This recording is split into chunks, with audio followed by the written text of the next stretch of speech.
Hi everyone, welcome to my channel. Happy July. In bullet journal land, this is a fun time of year because a lot of us run out of pages in like our standard A5 journals and or because it's the middle of the year. So today I'm going to show you my mid-year bullet journal setup in my brand new journal. And basically what that means is I'm just going to show you what I put in the first few pages of a new journal when it's the middle of the year. Very specific.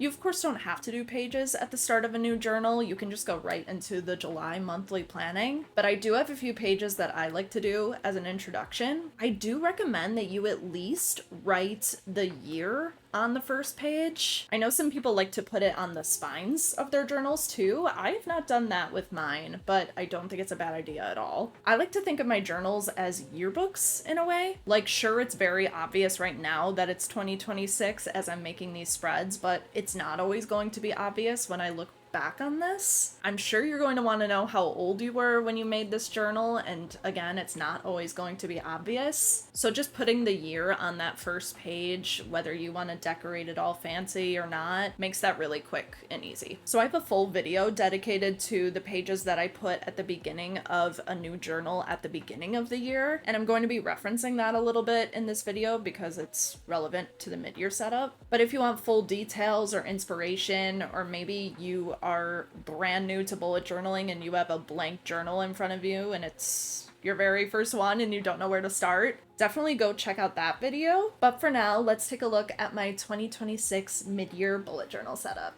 So here is my journal that we are going to be using for the second half of 2026. This journal is from Shop ARL, which is where I've gotten every single one of my bullet journals so far. This is the Cherry notebook, and unfortunately it is sold out. Actually, all of her notebooks are sold out right now, and I am so afraid that she is not going to release any more blank bullet journals. So this is my plea to Amanda Rachel Lee, please come out with more blank journals. I love her designs so much. The paper is such high quality. It is 160 GSM. It's a standard A5 size journal with 160 pages, which is the perfect amount for the first and second half of the calendar year. This cherry design seemed to be limited edition. I was so happy to grab it when she said that there were limited copies because I think this is the perfect journal for the fall and winter months. Something about this wine red and this plaid on the cherry just really screams fall and winter to me, so I'm so excited to dig into it. So first we have the name page. As you can see, I'm not starting off super strong here because there's not much going on here. I sort of need your guys' help as I show you the theme of my setup, but if you look closely, you'll be able to see that I sketched out the cherries that we see on the name page there and the cover. I was thinking of keeping it simple by just sketching out the cherries, but I do think this page is then way too blank. Let me show you the name page on my other journal for the first half of the year. You're getting like a sneak peek into the theme as well. I'll obviously go more in depth with the theme later, but as you can see, Shop ARL made it super easy for me putting these swirls in the name page, and it actually matches the cover. So I just colored in all the swirls with pink and put my paint marker flowers over top, which essentially is the theme of the setup. So yeah, it was super easy. There's not really any room for me to even make a design if I wanted to, but I love how this name page turned out. And obviously, as you can see, there is a lot more blank space to work with the cherry notebook. And now that you just saw the pink flower moment, I was thinking of filling in the cherries with that pink flower moment, but I do still think it would be more blank than I would like. So as we move forward with me showing you this whole theme, let me know if you have any ideas for the name page. I do want to do something with it because I haven't in many journals of my past, and I do think it's a creative opportunity missed if you just don't do anything.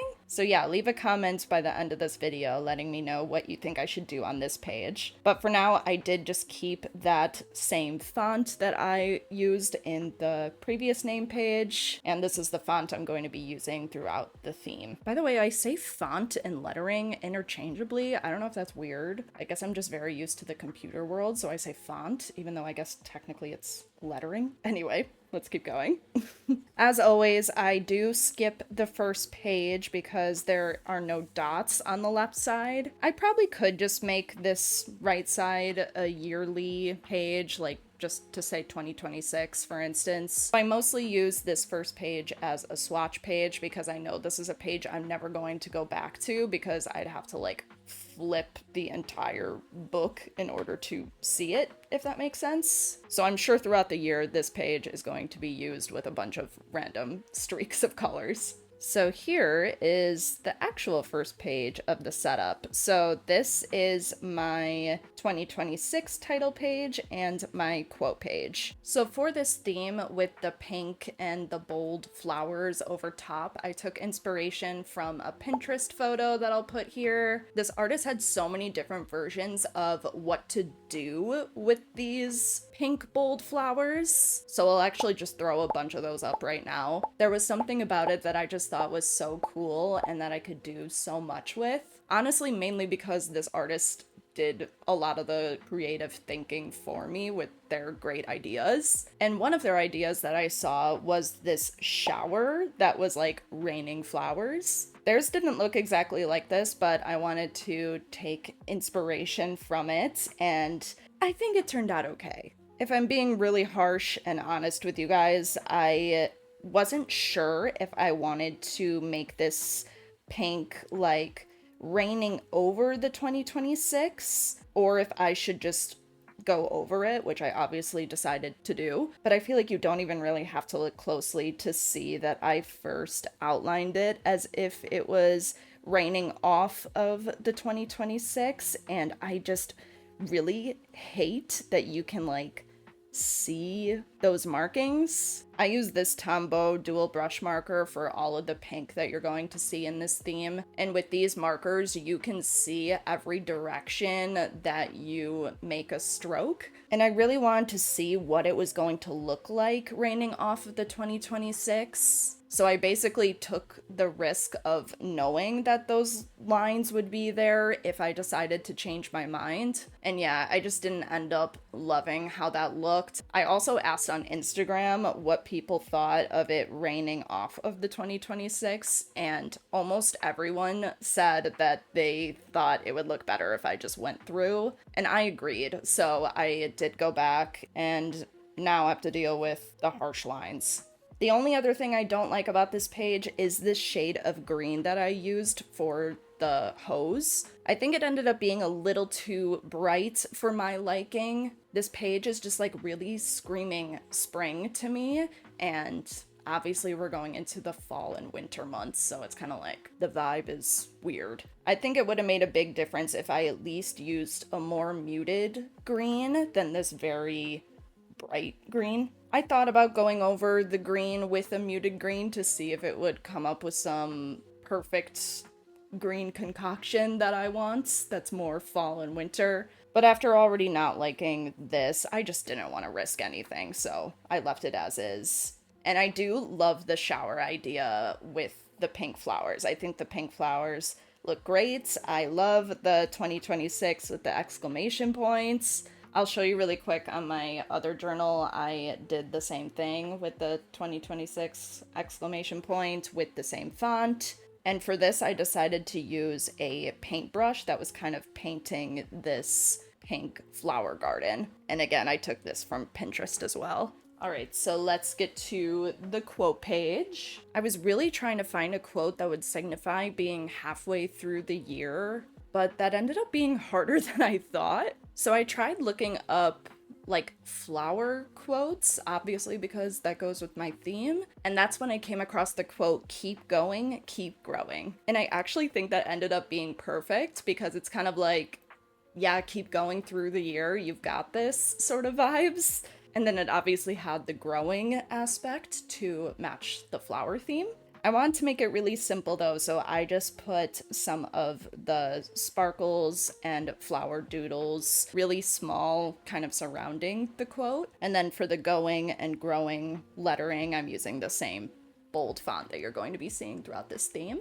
All right, so next is my goals page. So I have my goals page that I'll just show you really quick right here from my first half of the year. I decided to split it into quarters because I thought that worked better for me than doing it by category, which I've done in the past. Some categories were like kind of intertwined, or I couldn't think of enough goals for a category, and it was honestly just taking up too much brain power. And I thought splitting it up by quarter, just having no categories, would hold me more accountable to my goals. Like it has a sort of deadline to it so that I can more accurately track my progress and be motivated to do it. So what I did was I took all of these goals and transferred it to my second half of the year goals page. So I put those under my goals column, which I made slightly bigger, and then I made 3 additional smaller columns. One of them is a check mark, which signifies that I completed the goal already. The next one is a half filled in bar, which means that my goal is in progress. I'm working on it right now, or maybe I haven't started it yet. And then the last column is a star, which signifies a new goal that I have now that it's July and things have changed or goals have been achieved that now I want to dream even bigger. I love doing this page as a check-in for myself, once again, to visually track my progress. The middle of the year is obviously a great time to do that, and this helps me see how much more I have to do before my tentative deadline of December 31st. It also helps me pause and honestly give myself a pat on the back for all the things that I did achieve already. When I was filling out that column, I was just so grateful and impressed with myself, to be honest. And it's such a motivator to keep going with the progress goals and with making new goals, to be like, oh yeah, I actually can do that. So yeah, that caused me to think of some other new goals that I think I can accomplish in the next 6 months. And I also have some space left that I need to think a little more about. But yeah, just filling out this page made me a lot more confident and helped remind me of what my goals were so that I can kind of get back into gear and get working on those. As for the design, I obviously used my lettering I've been using to write goals, and then I did a pink border, same pink that I'm using throughout the entire theme. I made the borders kind of tight because I know I didn't need like a ton of room for this goals chart. So I just did a bunch of the flower doodles on the left and right borders. For the bottom left illustration, I once again took inspiration from this Pinterest artist of an open shell with the flowers coming out of it. It kind of overlaps here with my space to write my goals, but that happens to me a lot with bullet journaling. I have to sacrifice some writing space for the art. And on the right side, we have my content page. As you can see, it's the exact same design as the goals page. And the intent for this page is to write down my ideas for TikTok, Instagram, YouTube, and my Etsy shop. I do use Google Docs to jot down a lot of my ideas, but of course I'm a journaler, so I like to have it physically written too. I think it would be kind of cute to look back on. And there's definitely more motivation for me with physically writing it. For the illustration on this page, I decided to draw a jar with the flowers coming out and the flowers inside. I obviously drew the pink on the inside of the jar, and this page is going to be more like bullet point like. And I actually only have one more page to share for this setup, which is my photo memories page. This is a spread that I do every single half of the year where I choose my favorite photo of the month and then I put it on this memory spread. I use the Canon IV mini photo printer to print my pictures, so I just take one of those photos and measure it. By by just putting the little corner markers there. Obviously, it helps me map out my illustrations and makes it really easy for me when the actual month comes around. I don't need to like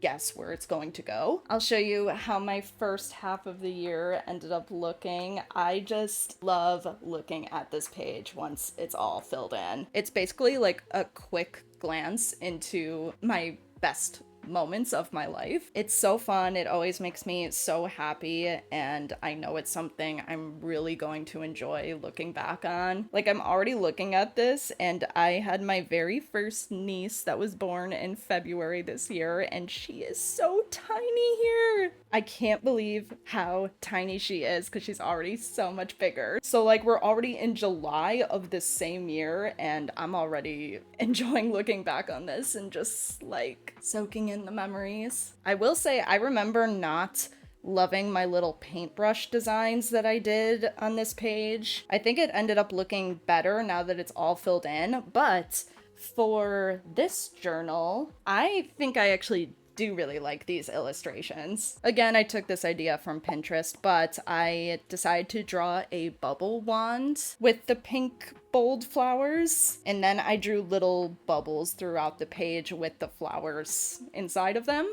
I thought that'd be super cute, and then I just put little different flowers next to each month. I will say I do feel like the memories page for me always looks a little off at the start because it feels like there's just so much blank space that I'm itching to fill in, but they're obviously going to be filled with photos, so I think it's going to end up looking super cute. And one more quick thing I want to add to encourage you to make a photo memories page is this page has helped me take pictures more often, first of all, and I do think you're going to want those pictures. Obviously, being glued to your phone is not like encouraged, but even just capturing a simple moment is going to be something that I think your past self is going to thank you for. So this page has really helped me with that. And the other thing, at least for me as a homebody, it's helped me do is just like go out a little more. I don't know if that's like weird or whatever, but I have thought about how certain things that I attend could be cute for this memories page. Obviously, if I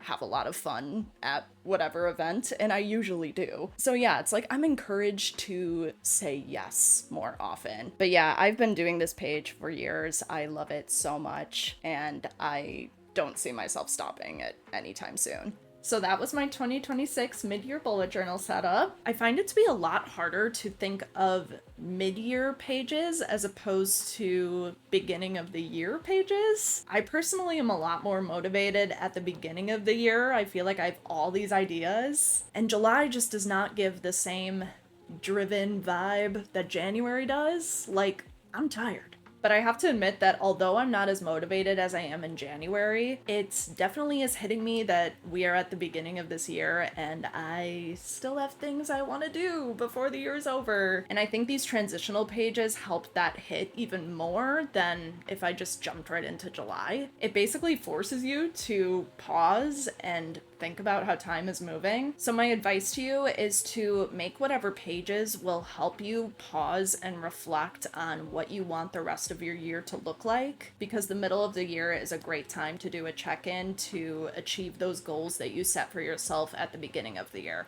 But I hope that I gave you some inspiration for your journal as always. Thank you all so much for watching, and I'll see you in the next one.